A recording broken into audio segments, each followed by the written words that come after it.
Seguramente has escuchado hablar acerca de Kilt PROTCOL. En el vídeo de hoy te traigo una entrevista que pudimos hacerle a Christine MOHAN, que es parte del equipo de Kilt PROTCOL. Anteriormente también trabajó como CMO para la Web3 Foundation. Cristina nos hablará acerca de qué es Kilt PROTCOL, las credenciales digitales, nuevas asociaciones que hicieron recientemente, en este caso cuando se grabó el vídeo en el Decode, también su experiencia de migrar de Kusama a POLKADOT, porque recordemos que fue el primer proyecto que hizo una migración exitosa desde Kusama hasta POLKADOT. Si quieres saber qué es lo que nos tiene que contar, quédate en este vídeo porque te gustará.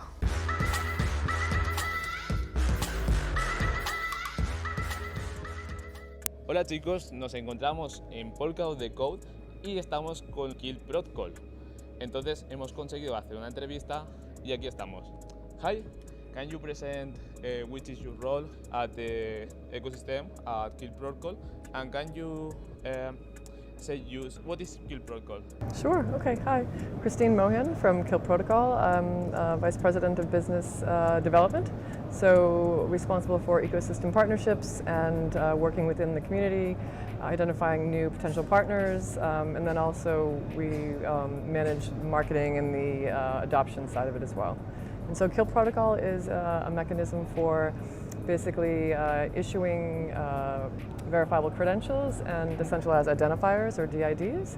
And so this is a way for both consumers and enterprise to begin to take back control of their identity and their data in a way that hasn't really been possible in Web 2, which has been really run by monopolies up until now. So Kilt's mission is to change that narrative. We can say that Kilt PROTCOL promoves the adoption from Web 3 because you are introducing the enterprise from Web 2 to Web 3. So I think that is a differential from other protocols that we have at the ecosystem.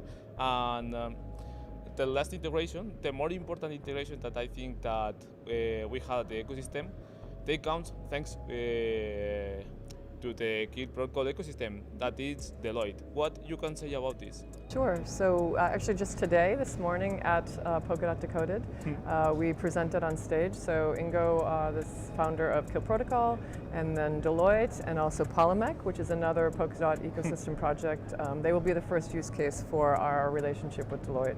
So basically what we're doing is Kilt will be issuing reusable KYC and KYB credentials, which is know your customer, know your business.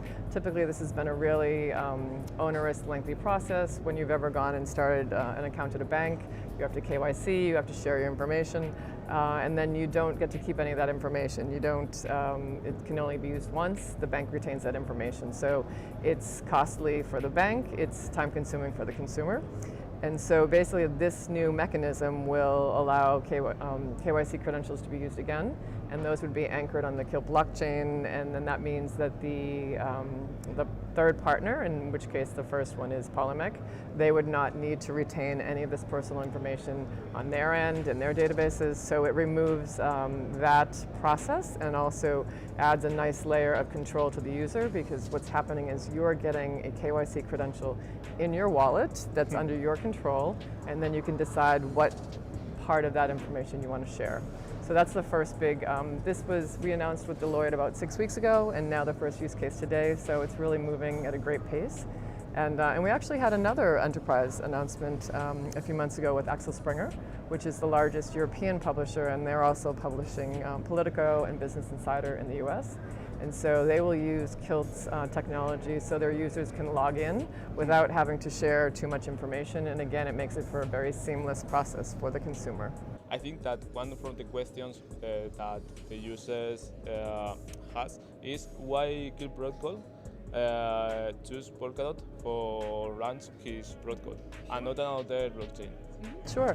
So Kilt was one of the first projects to build on Substrate many years ago, and then we were first to Kusama parachain, and we did a lot of testing. You were the first protocol that makes the migration from Kusama to POLKADOT. So yes, so Kilt PROTCOL was the first chain to go and migrate completely from Kusama to POLKADOT.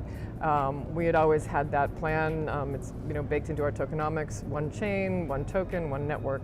And so, and then since then we've seen others, Zeitgeist, Subsocial do the same thing. So so we were able to offer them a little guidance there.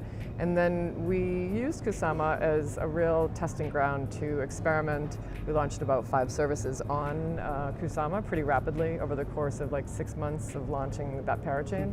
And then when we were beginning to talk to some pretty big enterprises like Deloitte, and we realized that it was time to move on to the larger chain. Polkadot offers a bank level security that we really needed, runtime, all these additional elements that we knew that enterprises would need, and so that's why we made the decision. So we can say too that Kilt Protocol is friendly with the regulations. It's difficult works in blockchain and work together with the regulations. So it's definitely important as we designed all of the phases of growth of Kilt that we would be, we remain compliant with the regulatory guidance for our own jurisdictions, for US. That's really important in everything we do and how we communicate. We really want to stay compliant there. And then also with things like these reusable KYC credentials, we're actually helping POLIMEC become a really compliant platform for them to be able to then offer KYC to their users, to folks who would like to support projects within the POLIMEC platform. And then, the next step could be, for instance, DEXs, which need to become more compliant. They could use Kilt for credentials, and so it's slowly beginning to use this element and add some nice flexibility to the Web3 process. Yeah, that's right, because I'm a Polkadot enthusiast and looked at other projects. They are at the same line that regulation is okay for the ecosystem. It's necessary too. Another question that I had is Kilt Protocol. Maybe next year it will launch in another protocol like maybe Cosmos, or they won't only be at the Polkadot ecosystem? We definitely want to be platform and chain agnostic, so we do speak with and we do kind of stay in touch with and research other chains. We actually, with our latest one of our features is called asset DIDs, and so this is a way to track ownership of your NFT or any type of digital asset across multiple chains. So we've already kind of been setting up some frameworks within Kilt that would be then interesting for folks who have their NFTs on Ethereum, for instance. And then we are also doing account linking, so you can actually link your account with Kilt with any Polkadot ecosystem, and then also now with Ethereum. So that was our latest addition to open up for more adoption. Yeah. So you have more information about Kilt Protocol that you can say to the user? Sure. Well, for us, we really want to support adoption both of Kilt and then the larger ecosystem for Polkadot and other Polkadot projects, and then of course ultimately blockchain in general. On a very large scale. And so what we have been very careful about in structuring everything we do at Kilt, DIDs, is following a standard. So, W3C established a standard for HTML, HTTP. That's why the internet could grow so quickly. You don't have redundancies.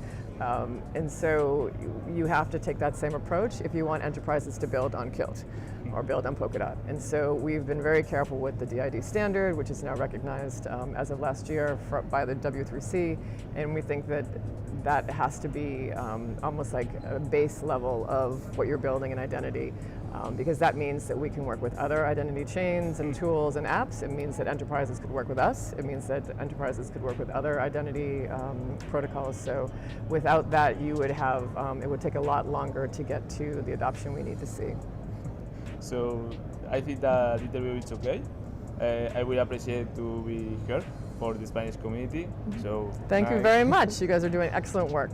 Y bueno, gente, esta es la última entrevista que pudimos hacer en el Polkadot de Code. Sinceramente, el Kilt Protocol creo que es uno de esos proyectos que tenemos dentro del ecosistema que podría traer más empresas a este ecosistema de Polkadot, y que asimismo la blockchain de Polkadot también se vea beneficiada por la adopción de nuevos usuarios, nuevas empresas, nuevas identidades. Dicho todo esto, gente, muchas gracias por estar un día más aquí. Espero que te haya gustado esta entrevista. Si es así, no olvides dejarte tu like y, como siempre, muchas gracias y nos vemos en el próximo vídeo.